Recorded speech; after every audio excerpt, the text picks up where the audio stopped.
My name is Clara Voss, and I was 25 the night my adoptive parents took me to dinner to tell me I had outlived my usefulness.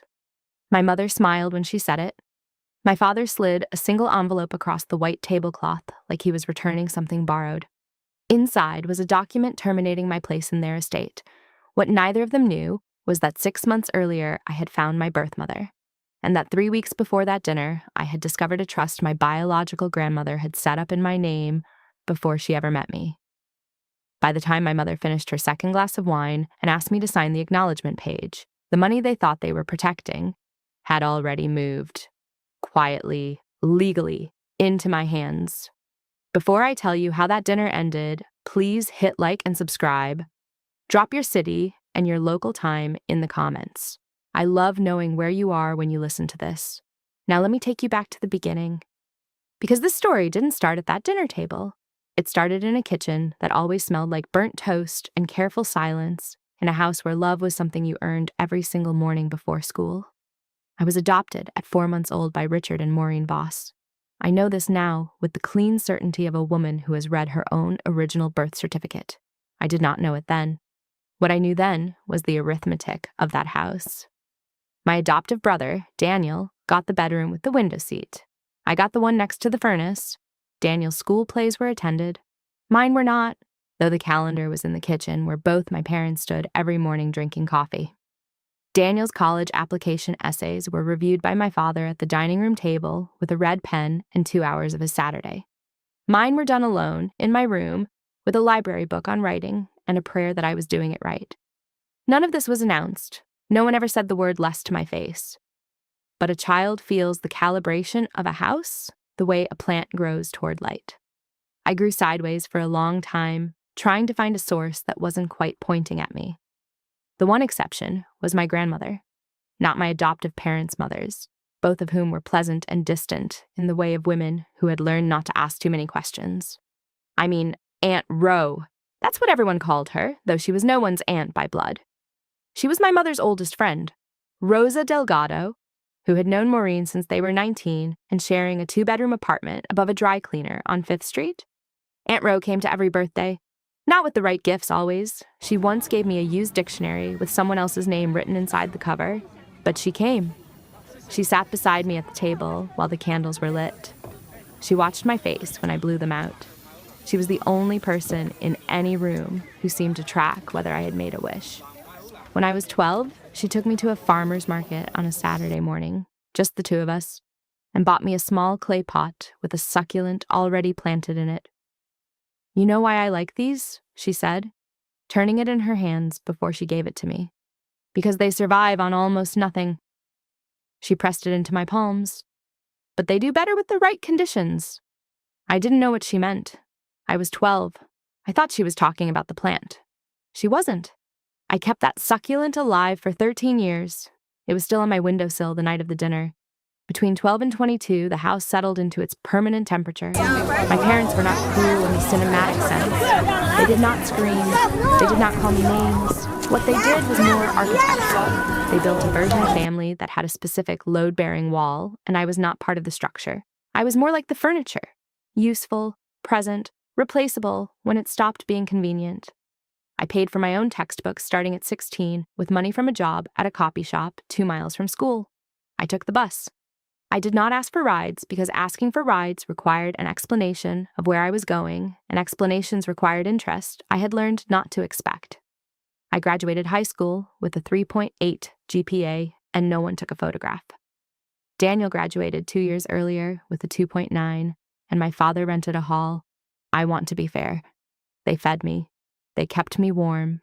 They signed the forms that needed signing. They did the minimum that a person could do and still call it raising a child. And for a long time, I told myself that minimum was enough, that I was being ungrateful to want more, that children all over the world had less. I told myself this so many times, it became a kind of wallpaper in my mind, something I stopped seeing because I had lived with it so long. What I could not wallpaper over, no matter how many times I tried, was the question of where I had actually come from. It sat behind everything. At 20, I registered with the state adoption, reunion registry, and told no one. At 22, I filed a request for my original birth records when the law in my state finally allowed it. At 23, I received a letter. It was 2 paragraphs, written on pale blue paper in handwriting that leaned slightly to the left, the way mine does when I write quickly. The woman who wrote it said her name was Elena Reyes. She said she had been 21 when she made the hardest decision of her life. She said she thought about me every April. She said she was not looking for anything from me. She only wanted me to know that the decision had never felt like abandonment to her. It had felt like the most love she could give with the resources she had. She signed it, and underneath her name, she wrote one more sentence. I have kept a photograph of you on my dresser for 25 years, the one they took at the hospital. You were very new and very loud, and you looked furious about the whole situation. I read that letter 11 times the first night. I cried, not from grief exactly, but from something that felt like recognition, like a key turning in a door I had not known was locked. I called the number she had included. We talked for 2 hours. I drove to meet her 3 weeks later at a coffee shop, 40 minutes from my apartment, and she was already there when I arrived, sitting by the window with her hands wrapped around a mug and her eyes scanning the door. When she saw me, she stood up, and she did the thing I was not prepared for. She looked at my face the way someone looks at something they have been trying to remember for a very long time. Then she said, "You have your great-grandmother's eyes." And something in my chest that had been braced for as long as I could remember unclenched by exactly 1 degree. Elena was 46, a logistics coordinator for a mid-sized shipping company, and the mother of 2 other children, Marcus, who was 22, and Simone, who was 17. She had been married for 18 years to a man named Gil, who shook my hand at our second meeting with both of his and said welcome like he meant the whole word. Marcus sent me a meme within 36 hours of being introduced, which I took as a sign of genuine acceptance. Simone gave me a friendship bracelet she had made herself at the 4th meeting, and then immediately went red in the face and said she knew it was childish, and I told her I was going to wear it until it fell apart, which I did. What I was not prepared for was Elena's mother, Abuela Carmen. 81 years old, 4'11", and the most organized human being I have ever encountered in my life. She kept a ledger, a physical handwritten ledger with columns for expenses, dates, and what she called outcomes. She had kept one since she was 30. She believed that love without structure was just feeling, and that feeling without record keeping was just weather. The first time Elena took me to meet her, Abuela Carmen looked at me for a long moment and then opened a drawer in her kitchen and handed me a folder. I thought it was a recipe. It was not a recipe. I will tell you what it was in a moment because that folder is the reason this story ends the way it does.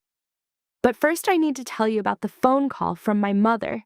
It came on a Tuesday evening in February, 6 months after I first met Elena, 4 months after I first opened Abuela Carmen's folder, 3 weeks before my 25th birthday.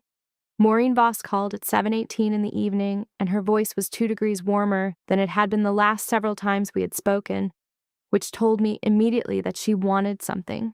She wanted something she had decided I should feel grateful to provide. "Clara," she said, "we'd like to take you to dinner for your birthday. Somewhere nice. You only turned 25 once." I noted the warmth. I noted the word nice. I said that sounded lovely, and I wrote down the name of the restaurant she chose. Then I hung up and I sat at my kitchen table for a long time, looking at the folder Abuela Carmen had given me. I already knew the shape of what was coming. I just needed to decide how I was going to be sitting when it arrived. Here's what Abuela Carmen had handed me in that kitchen 4 months earlier. Elena had told her about me before our first meeting. She had told her mother everything, the registry, the letter, the coffee shop plan, and Abuela Carmen had listened and then walked to her drawer and produced a folder she had been maintaining for 23 years. Inside was a trust document, a small, specific, irrevocable trust established in my name by Elena's mother, Carmen Reyes, before I had ever walked through her door. Elena had told her when I was 2 years old that she had a daughter somewhere being raised by another family, and Abuela Carmen, being Abuela Carmen, had done what she did with every important thing. She had organized it, she had set aside a portion of her savings and placed it in a trust with one named beneficiary, me, by name. By the name on my original birth certificate, Clara Reyes, not the name my adoptive parents had given me, though the trust document also noted my adoptive name as an alias to ensure there would be no ambiguity. The trust had been growing for 23 years. It was managed by a small bank in the city where Elena lived. The distributions were designated for my 25th birthday. Abuela Carmen's instructions in the document were precise and unsentimental in the way only a woman who kept a ledger would write them. She noted that she did not know what my life would look like at 25. She noted that she did not know if I would even want to be found. But she wrote that a child given away deserved to land somewhere soft when they were ready to stop moving. And she had decided to be that somewhere even if she never met me. I read that document 3 times in her kitchen. She sat across from me, drinking tea and watching me the way she probably watched everything. Precisely. When I looked up, she said only, "I started it when Elena told me you existed. I thought you might need it someday." Her voice was the calmest thing in the room. It is the calmest thing I have ever heard in my life. I took the folder home. I did not tell my adoptive parents. I thought about it once, standing in the kitchen of my apartment at 11 at night, phone in hand. Then I put the phone down. Some information is not a conversation. Some information is just yours to carry until you decide what to do with it. I carried it for 4 months. I took the folder to an estate attorney I found through a colleague at work, a careful woman named Patricia Morse, who reviewed the trust language and confirmed what I had read. The trust was valid. The named beneficiary was me. The distribution date was my 25th birthday. My adoptive parents had no claim on it, no knowledge of it, no legal avenue to contest it even if they had known. It was mine by the specific and irrevocable terms of a woman who had never met me but had decided 23 years ago that I deserved a net. Patricia asked if I wanted to notify anyone. I said not yet. I said I wanted to know exactly what I was holding before I decided whether to show anyone else the room. The dinner was on a Friday. The restaurant was called Aldine, which I had walked past 100 times and never entered because it was not the kind of place you enter without a reason. White tablecloths, low lighting. The kind of menu where nothing has a price listed because the price is not the point. My mother had chosen it.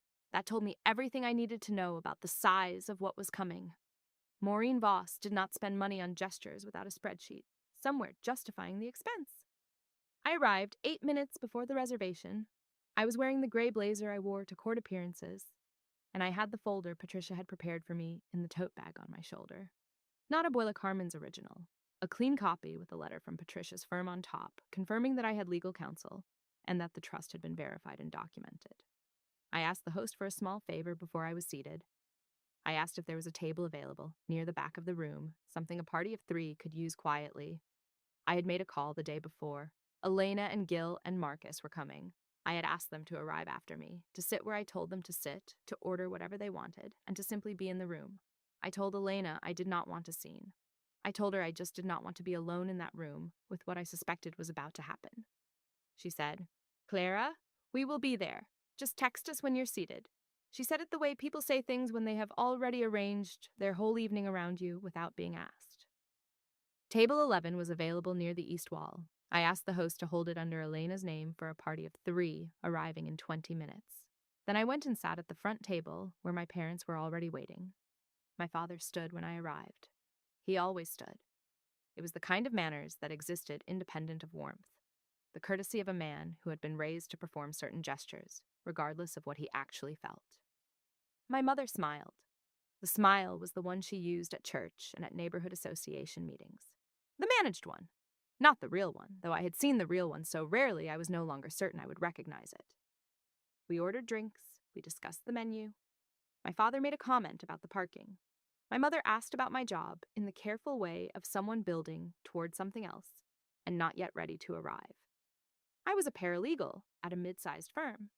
I had been there for 3 years. I was good at my job in the way that people who have always had to do things alone become good at things, quietly and without ceremony. I answered her questions about work, and I kept my tote bag on the chair beside me, and I watched the door. At 7:42, Eleanor and Gil and Marcus walked in. The host took them to table 11 without incident. Marcus was wearing a jacket I had not seen before, and he caught my eye across the room and gave me the smallest nod, barely a millimetre of movement, and then turned his attention entirely to the menu, as if he had been sitting in this restaurant his whole life. My mother had not seen them come in. She was telling my father something about the neighborhood association, and I was letting her talk and watching the shape of the evening arrange itself around me with the particular stillness that comes when you have already read the last page and are simply waiting for the other people in the room to catch up. Then my father set down his fork. He looked at my mother looked at me, and I recognized the look because I had been seeing it my whole life, just never quite this close to the surface, the look of a calculation completing. "We want to talk to you about something," Maureen said. Her voice dropped one register, warm in the studied way of a woman who has practiced a difficult sentence until it sounds like kindness. "We have been doing a lot of thinking about the future, about the family, about what makes sense at this point in all of our lives." I set my water glass down and I waited. "You know we love you," she said. This was not a thing she said routinely, so its appearance here told me we were close to the things she had actually come to say. "You have always been a part of this family." She paused. "But you're 25 now, and there are some decisions that need to be formalized, things we should have discussed sooner, perhaps, but better late than not at all." My father opened the leather portfolio he had brought, and I had assumed contained a birthday card. He slid an envelope across the tablecloth until it touched the edge of my plate. Inside was a single document, 2 pages, clean and formal, with the letterhead of an attorney I did not recognize. The language in the first paragraph told me everything. It was an amendment to their estate documents. It was removing me as a named beneficiary. They had already signed it. They had brought a copy for me to acknowledge receipt. My mother folded her hands. "Here is the thing," she said next, the sentence she had driven to this restaurant and ordered this wine and worn this particular expression to deliver.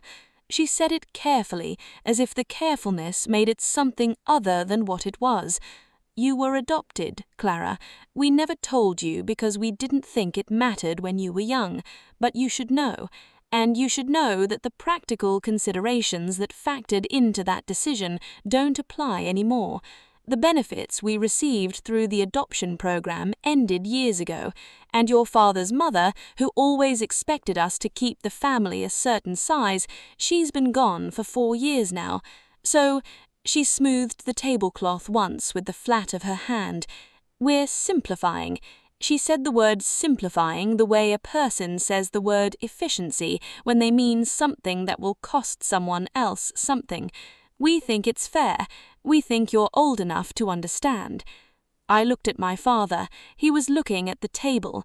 He was a man who had made 1,000 small choices over 25 years, and they had all accumulated into this moment, and he could not look at it directly. "I want to tell you what I felt, because people expect rage, and what I actually felt was something quieter and more complete. It was the feeling of a story that had been told wrong for a very long time finally being corrected, the arithmetic of my childhood rearranging into its true equation. 1 bedroom by the furnace, 1 photograph not taken at graduation, 1 cupcake and no candles most years. They had not been careless, they had been precise.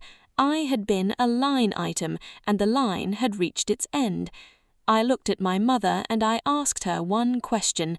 I asked it in the voice I use when I already know the answer and am simply giving the other person the chance to tell the truth. "What program?" I said. "What benefits?" She blinked. There was a small recalibration behind her eyes. "Adoption subsidies," she said, "when you were very young, and some tax considerations. Your grandmother had expectations about family size, and it helped to have a 3rd child in the house during those years. It ran out a long time ago, when you were still in grade school." I nodded. I let that sit. I thought about the bus I took to the copy shop at 16. I thought about the library buck on college essays. I thought about every time I had shrunk myself to make the arithmetic easier for the people at the table. Then my mother produced one more page from her portfolio. She uncapped a pen and placed it gently across the paper, the way you offer something you expect to be accepted without question. "Just an acknowledgement," she said, "that we've discussed this, that you understand. It's not complicated." I looked at the page. I recognized the language immediately. It was a release. It was dressed as an acknowledgement, but a release is what it was, a document designed to have me waive any claim or interest while I was still sitting in the shock of what she had just told me, before I had time to think, before I had time to understand what I was actually holding. I left the pen where it was. My father finally looked up. "Is there something you want to say, Clara?" He said it gently, almost hopefully, the way a man says something when he is bracing for less than he deserves. I reached into my tote bag. I took out the folder Patricia had prepared. I set it on the table and I opened it the way I open everything at work, without ceremony, without performance, just the simple act of making information available. I turned it so they could both read it. On top was Patricia's letter confirming I had counsel. Beneath it was the trust document, Abuela Carmen's trust, 23 years of careful, organized love sitting in a bank account that had been growing quietly since I was 2 years old. My father's eyes went to the document, and I watched him read the first paragraph. I watched his face change in the way faces change when they understand that the room they are in is not the room they thought it was. My mother reached for the folder. I let her take it. I watched her read.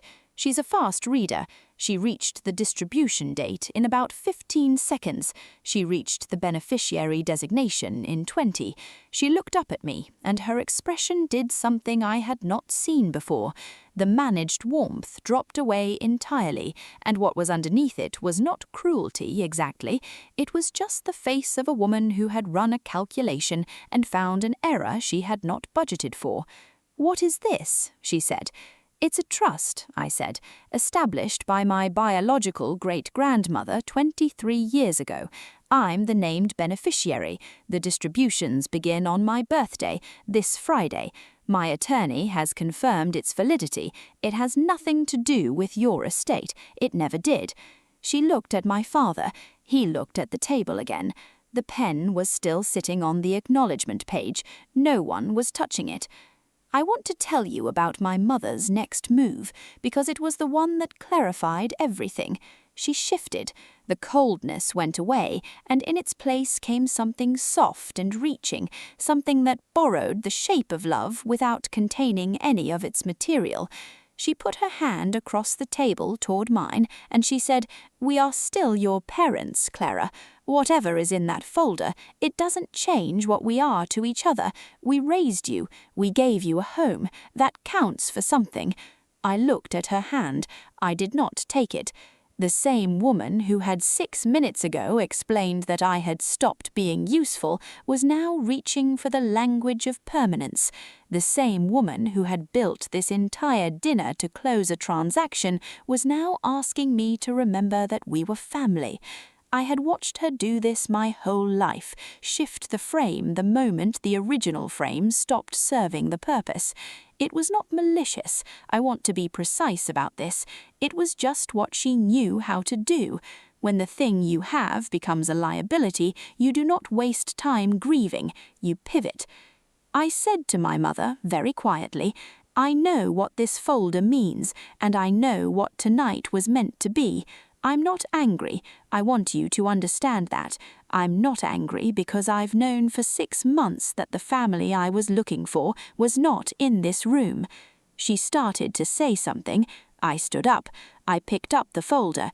I left the pen where it was, and I left the acknowledgement page unsigned on the white tablecloth, and I looked at my father one last time. He had the expression of a man who knows he is watching something leave and has chosen not to move to stop it. That was perhaps the saddest thing in the room, not the document, not the dinner, just his stillness. I said, "I hope the simplifying goes well." Then I walked toward the back of the restaurant. Table 11 was lit warmly. Elena had ordered bread, and there was a small candle in the center, and Marcus had his jacket on the back of his chair, and Gil had his hands folded on the table, the way he always does when he is paying attention to something that matters.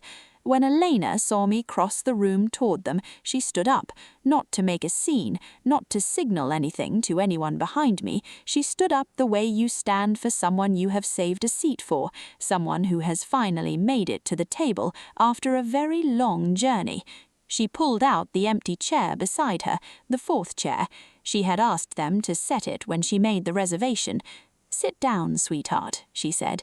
"We already ordered you the soup. You looked like you'd need something warm." I sat down.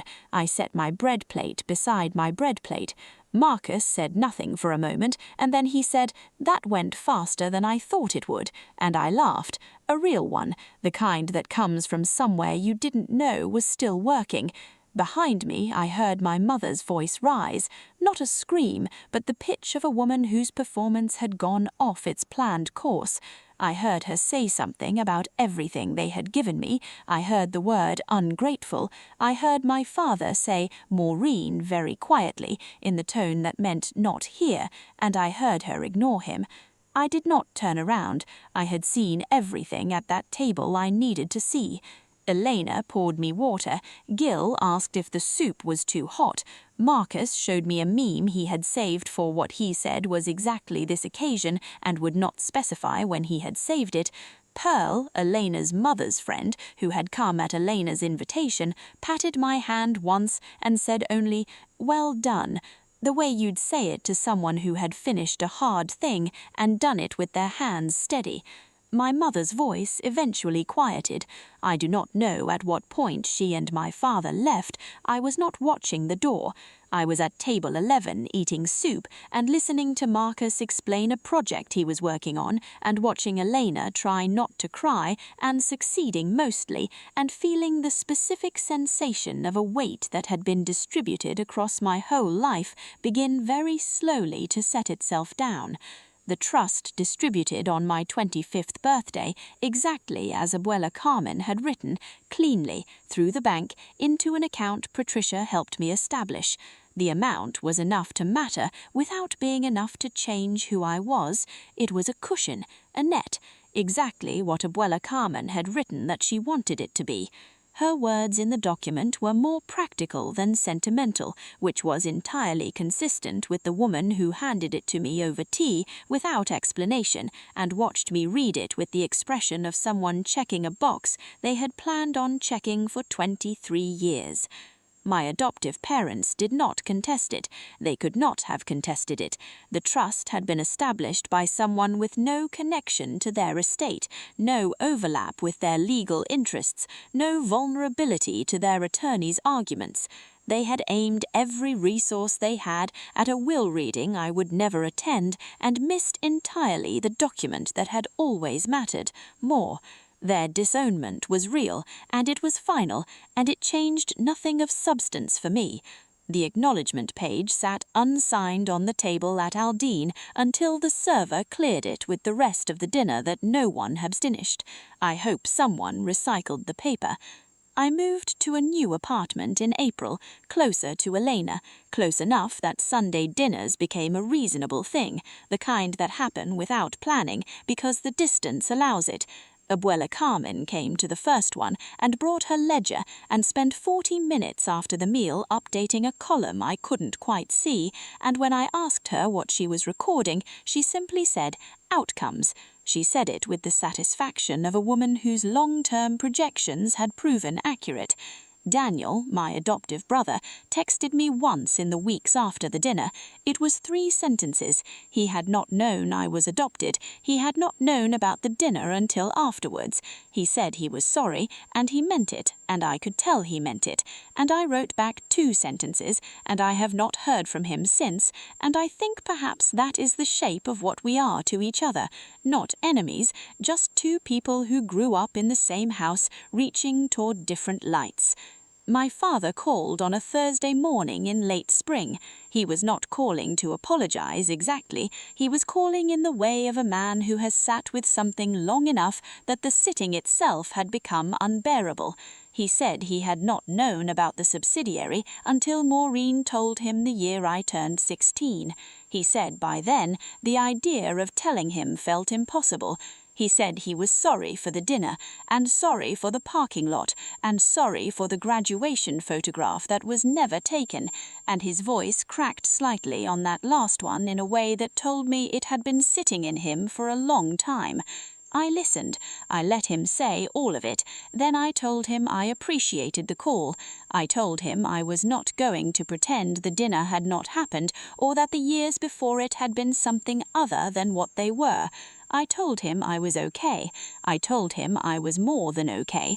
And then I wished him well, and I meant it, and I ended the call and I sat in my kitchen for a moment and felt something I had not felt in 25 years of that family. Done. Not angry, just done, the way a very long sentence finally reaches its period.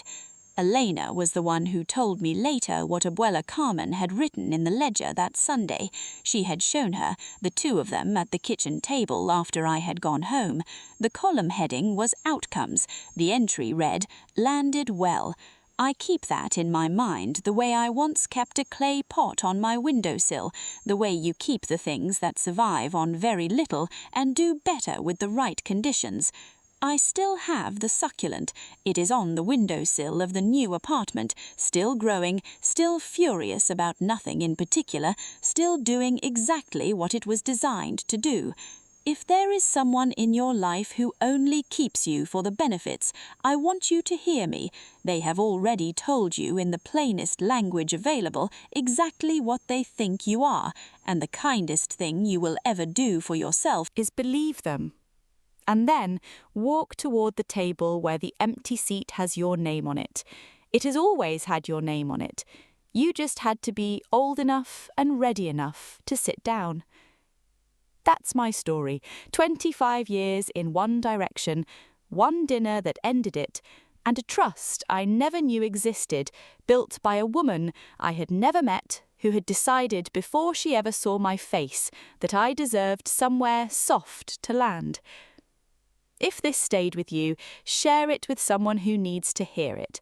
Drop a comment, hit subscribe. I'll see you in the next one.